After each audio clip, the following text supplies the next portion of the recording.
I was invited to dinner at someone's house on Monday night, and my host met me at the door with a glass of Chardonnay.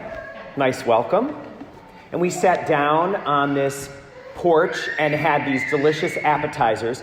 And at one point, I said, "May I use your restroom?" And she said, "Yes. Now, just go through that door, and you'll see there's a chair in the middle of the living room. That just marks the spot where you shouldn't walk because there was a flood. Just walk around the chair, and then you can go to the restroom." And then when I came back, I had to walk by the kitchen, and I said, "Oh my gosh, I walked by your kitchen. Dinner smells amazing." And she said, "Oh, thank you. It's going to be a few more minutes because the power went out today for 5 hours. And it just came on 30 minutes before you got here." And she took a sip of her Chardonnay.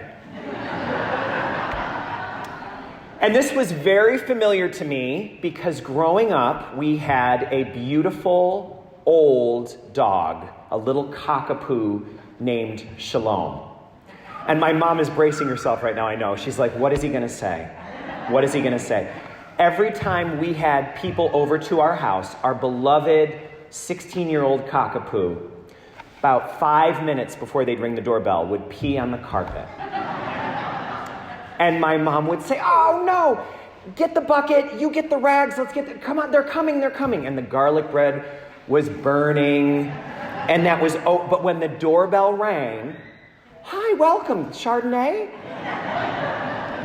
And that's how it works at your house too. And that's how it works everywhere. And it makes me wonder, did the people in that crowd of 5,000 even realize there was a miracle? Or did the hosts make it look like, oh, we meant to do that. We meant to have 5 loaves and 2 fish and feed you all. Did they even realize it was a miracle? Or did God cover it? Did it look like that woman who had me over on Monday, where forget the flood, forget the power outage, walk around the chair, have a sip of your Chardonnay? I think it's interesting that miracles are often so hidden from some people and so obvious to others because they do happen all the time. And if we look back over our life, it's probably true for you that you would not be where you are right now were it not for a few miracles that you now realize got you to exactly the place in life that you are in. And the thing that we hear in the story today is miracles always involve God's supernatural work coming together with our cooperation. It's always what God does with what we give. So in the case of today, it was that little boy with 5 barley loaves and 2 fish. But it's always God taking our little bit that can't feed a large dinner party. That can't complete a full meal, never mind for 5,000 people. But Jesus can make it something incredible through miracles. A lot of theologians have noticed that people in our day and age are uncomfortable with miracles. We are uncomfortable.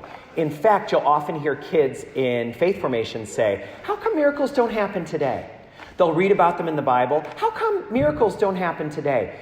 And a lot of us have to admit that we don't look for miracles because we don't like chaos. And miracles always involve chaos. They always involve being shocked by an outcome that you couldn't see on the horizon. It's always involving chaos coming into the situation that you're in. So a good example that one theologian talks about is eclipses of the sun. People in ancient times had no idea that an eclipse of the sun was going to happen. And when it would happen, they would get on their knees and pray to God. And they knew that this was wild, the sky going dark in the middle of the day. And then the eclipse would pass, and they would feel completely blessed by the experience of coming through the darkness to the light. We still have eclipses today, but you know what we do? We want to plan for them.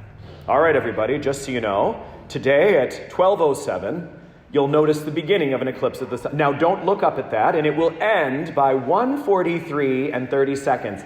And now we like that. We're like, good. I know what's coming. I know what's going to happen. I don't like surprises. That's exactly what today's people feel about miracles. We don't want the chaos of the miracle. And so here's what happens in the way we look at the past quite often. We look at a story like our ancestors being led through the Red Sea. And when we watch that story come to life in our scriptures, we say, maybe it was like just a really, really low tide.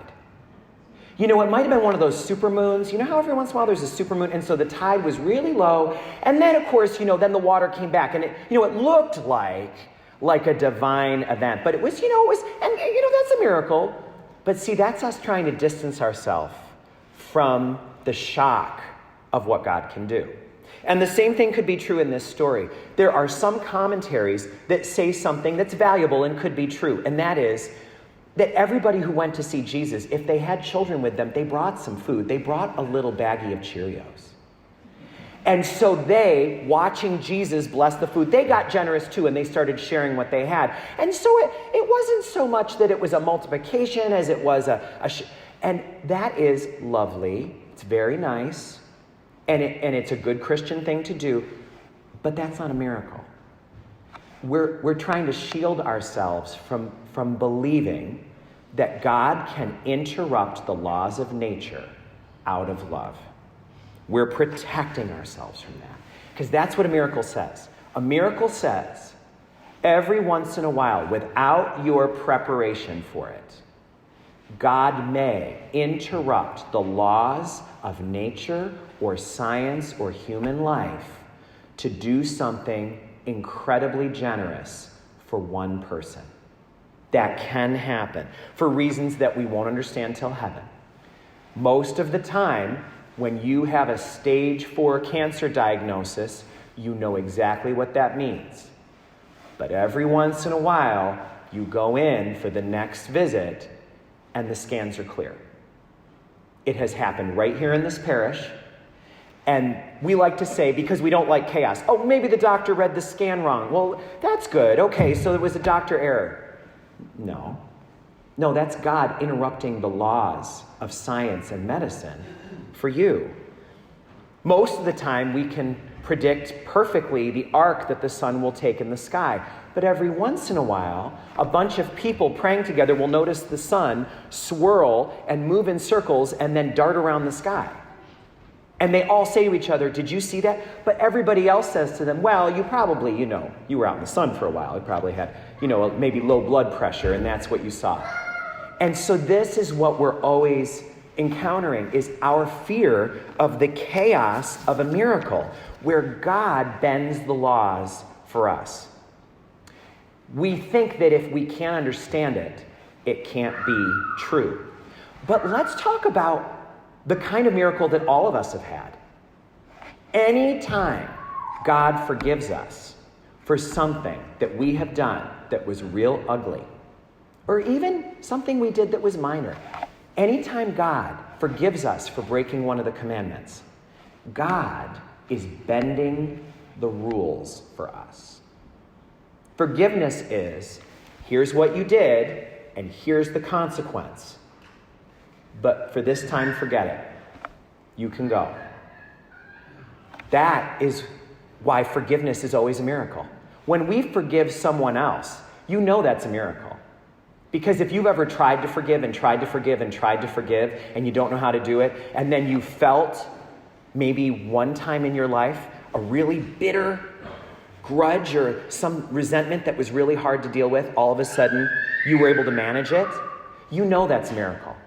You know that there's no reason that you can trace that was able to happen. And so that's how it works always. Jesus never accepts a compliment for a miracle. Have you ever noticed that?